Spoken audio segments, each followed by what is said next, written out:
Hi viewers, welcome to our channel. ప్రస్తుతం మనతో పాటు senior journalist Damoh Bala sir వారితో మాట్లాడారు. నమస్కారం సార్. నమస్తే సార్, ఈ నెల 22న మన కేసీఆర్ గారు ఢిల్లీ వెళ్ళబోతున్నారు సార్. మరి ఢిల్లీ ఎందుకు ఇంత ఆకస్మికంగా వెళ్తున్నారు?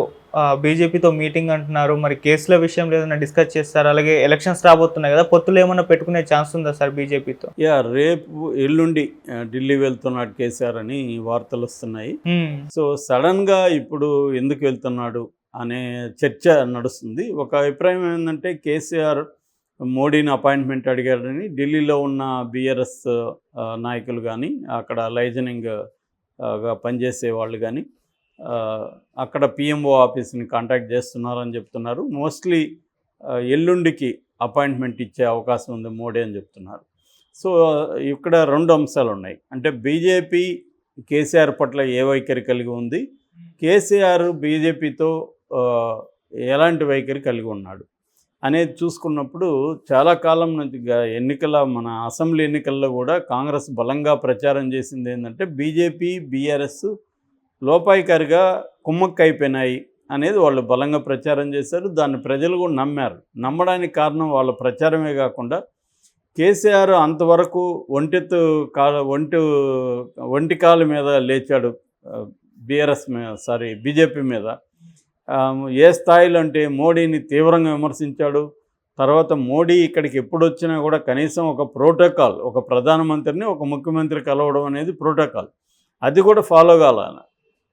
అక్కడ ఆయన ప్రధానమంత్రి ముఖ్యమంత్రి అని కూడా చూడకుండా ఆయన ఒక బీజేపీ నాయకుడిగానే చూసి రిజెక్ట్ చేశాడు. ఎవరెవరినో మినిస్టర్లను పంపించాడు. అది అప్పట్లో చాలా విమర్శలు వచ్చాయి. కేసీఆర్కి నెగిటివ్ వచ్చిన ఆస్పెక్ట్లలో ఇది కూడా ఒకటి అనమాట.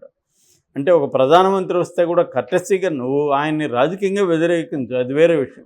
ఒక ప్రధానమంత్రి వచ్చినప్పుడు రాష్ట్రానికి మేలు జరుగుతున్నప్పుడు వెళ్ళాలి కదా, అది కూడా జరగలేదు.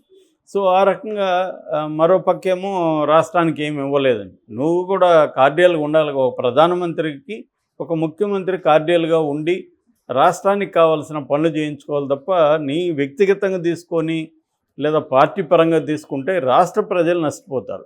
అది కేసీఆర్ చేయలేదు. కేసీఆర్ ఏంటంటే ఒక నియంతలాగా చాలా విషయాల్లో బిహేవ్ చేయడం, ఒక రాజులాగా బిహేవ్ చేయడం. ఇది ప్రజాస్వామ్యం, ప్రజలు మనకి అధికారం అప్పగించారంటే ప్రజలకి ఉపయోగపడే పనులు చేయాలి అన్న ధోరణి వదిలేసి చాలా విషయాల్లో ఆయన ఒక ఈగోయిస్టిక్గా బిహేవ్ చేయడం అనేది చేశాడు. సో బీజేపీతో అంత సీరియస్గా ఉన్నాడు. రెండోది, బీజేపీ కూడా కవితని లిక్కర్ స్కామ్లో అరెస్ట్ చేయాలని ట్రై చేసింది, కేసులు పెట్టింది. ఈడీ దాదాపు 5-6 సార్లు ఆమెను విచారించింది. సో ఈ క్రమంలో కవిత ఈరోజు అరెస్టు రేపు అరెస్ట్ అని ఒక డ్రామా జరిగింది. ఢిల్లీలో మనం చూసాం, 2 రోజుల పాటు రోజు వెళ్ళడం, ఇక్కడ నుంచి మినిస్టర్లు అంతా పోయి అక్కడ కూర్చోవడం, కవిత అరెస్ట్ అవబోతుందని ఒక పుకార్లు వ్యాపించాయి. అలాంటిది సడన్గా కవిత అరెస్ట్ లేదు. అక్కడేమో మనీష్ సిసోడియా ఆయన ఉప ముఖ్యమంత్రి, ఆయన్ని తీసుకెళ్ళి అరెస్ట్ చేశారు, ఇంకొక మంత్రిని అరెస్ట్ చేశారు. అవన్నీ జరుగుతున్నప్పుడు దానికి సౌత్ గ్రూప్కి లీడరే ఈమెని వాళ్ళు చెబుతున్నారు. సౌత్ గ్రూప్ లిక్కర్ గ్రూప్కి ఈ కవిత ద్వారానే ఢిల్లీ లిక్కర్ పాలసీని ప్రభావితం చేసి కవిత వాళ్ళే లిక్కర్ పాలసీని డ్రాఫ్ట్ కూడా రాసింది వీళ్ళే అనేది వాళ్ళ ఆరోపణ. ఆ స్థాయిలో ఈమె ఇంపార్టెంట్ అనమాట. సో అటువంటి ఇంపార్టెంట్ అని చెప్తున్న ఆమెను పక్కన పెట్టేశారు. సో దాంతో క్లియర్గా అర్థమైపోయింది ఏంటంటే కేసీఆర్ బీజేపీ కుమ్మక్క అయిపోయినాయని అర్థమైంది. రెండోది, బండి సంజయ్ని కూడా పక్కన పెట్టి కిషన్ రెడ్డిని తీసుకొచ్చారు. ఇవంతా క్లియర్గా ఏంటంటే రెండు వైపుల నుంచి వాళ్ళు కుమ్మక్కయ్యారనే విషయాన్ని అర్థం చేసుకోవచ్చు. అప్పట్లో బీజేపీకి ఉన్న స్టాండ్ ఏంటంటే కాంగ్రెస్ను ఎట్టి పరిస్థితుల్లో రానివ్వకూడదు, బీఆర్ఎస్ అధికారంలోకి వచ్చినా పర్లేదు, కాంగ్రెస్ని రానివ్వకూడదు. అట్లాగే కేసీఆర్కి కూడా ఏంటంటే కూతుర్ని కాపాడుకోవాల్సిన పరిస్థితి ఏర్పడింది. దానివల్ల కుమ్మక్క అయ్యాడు. అంటే అధికారమా కూతురు అనుకున్నప్పుడు ఆయన కూతురికి ఇంపార్టెన్స్ ఇచ్చాడు. రెండోది, అధికారం కూడా పోతుందని అనుకొని ఉండకపోవచ్చు. దాంతో ఆ కుమ్మక్క అనే ఇది వచ్చింది. ఓకే, ఇప్పుడు కూడా ఆల్రెడీ కాంగ్రెస్ చెప్తుంది బీఆర్ఎస్ బీజేపీ కుమ్మక్క అయినాయని. కానీ కేసీఆర్ డైరెక్ట్గా ఇప్పుడు ఢిల్లీ వెళ్ళడం అంటే అర్థం ఏంటి?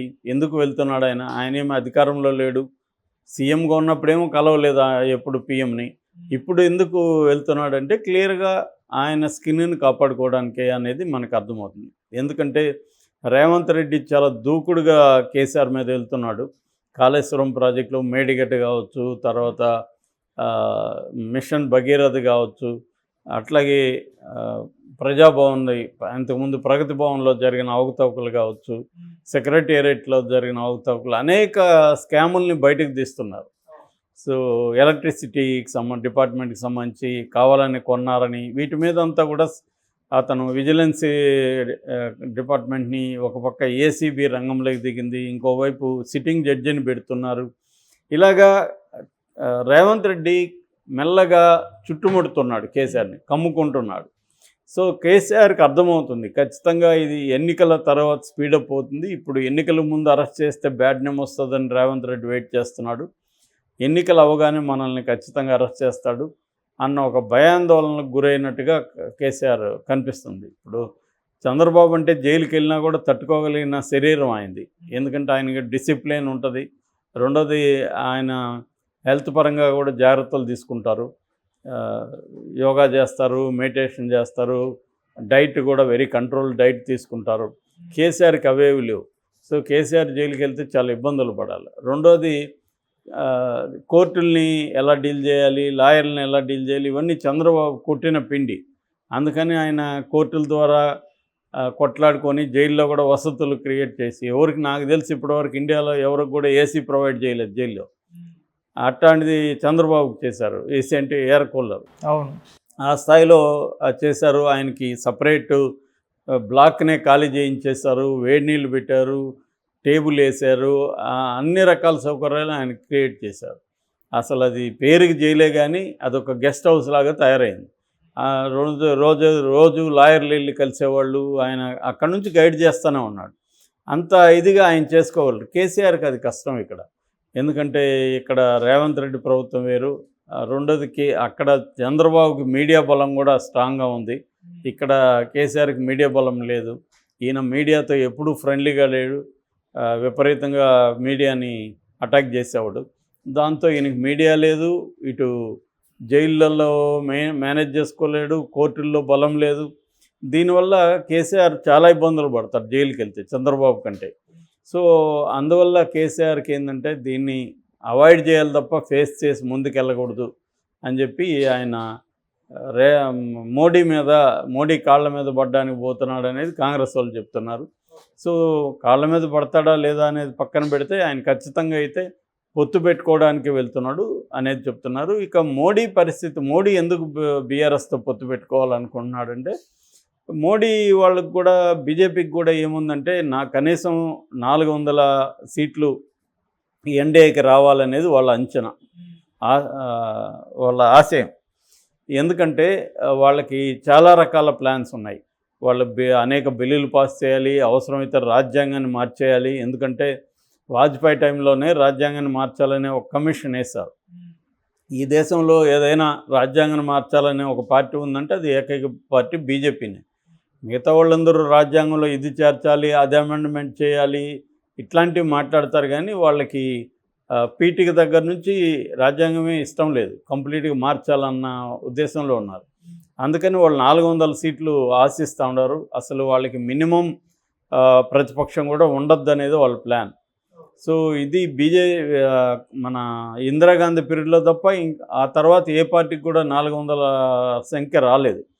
సో అందుకని వాళ్ళకి ఏంటంటే సౌత్ ఇండియాలో 5 స్టేట్లలో 133 లోక్సభ నియోజకవర్గాలు ఉంటే వాళ్ళకి 30 మాత్రమే ఉన్నాయి. అంటే ఇంకా 103 లోక్సభ నియోజకవర్గాలుకి వాళ్ళు వెళ్ళలేదు.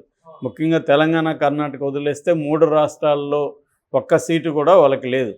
అందుకని వాళ్ళు ఈసారి ఏం చేస్తున్నారంటే, సౌత్ ఇండియాలో ఎలాగో ఇటు తమిళనాడులో, ఇటు మన కేరళలో మనం ఏం చేయలేము, ఇప్పటికిప్పుడు ఏమి వచ్చే పరిస్థితి లేదు. కనీసం కర్ణాటకలో కొన్ని, తెలంగాణలో కొన్ని, ఆంధ్రాలో కొన్ని సీట్లు ఎన్డీఏకి రావాలనేది వాళ్ళ ప్లాన్ అనమాట. సో అందుకని టార్గెట్ ఏం చేస్తున్నారంటే, కనీసం ఈ మూడిట్లో కలిపి ఒక 50 అయినా తెచ్చుకోవాలి అన్న ఆలోచనలో వాళ్ళు ఉన్నారు. అందుకని అక్కడ చంద్రబాబుతో కూడా గట్టిగా వాళ్ళు బార్గెయిన్ చేస్తున్నారు. మినిమం 10 ఎంపీ సీట్లు కావాలని కోరుతున్నారు. ఇక్కడ కూడా కేసీఆర్ని కానీ కలుపుకుంటే కేసీఆర్ బలం బీజేపీ బలం కలిసాయనుకో అప్పుడు కాంగ్రెస్ని ఇక్కడ దెబ్బ కొట్టచ్చు అన్నది వాళ్ళకు ఉంది. ఎందుకంటే ఇప్పుడు కాంగ్రెస్కి ఇందాక మనం చెప్పుకున్నాము, సర్వే వచ్చింది, సౌత్ ఫస్ట్ సర్వే. వాళ్ళు కూడా చెప్పేది ఏంటంటే ఈ రెండు కలిస్తే దాదాపు 50+% వస్తుంది కాంగ్రెస్ బీజేపీ. కాబట్టి దానికి తగినట్టుగా ఎంపీ సీట్లు కూడా పెరుగుతాయి. అందువల్ల బీఆర్ఎస్ బీజేపీ కలయికైతే గ్యారంటీ. ఓపెన్గా పొత్తు పెట్టుకుంటారా, ఇండైరెక్ట్గా వాళ్ళకి మద్దతు ఇస్తారా అనేది మాత్రమే మనం చూడాలి.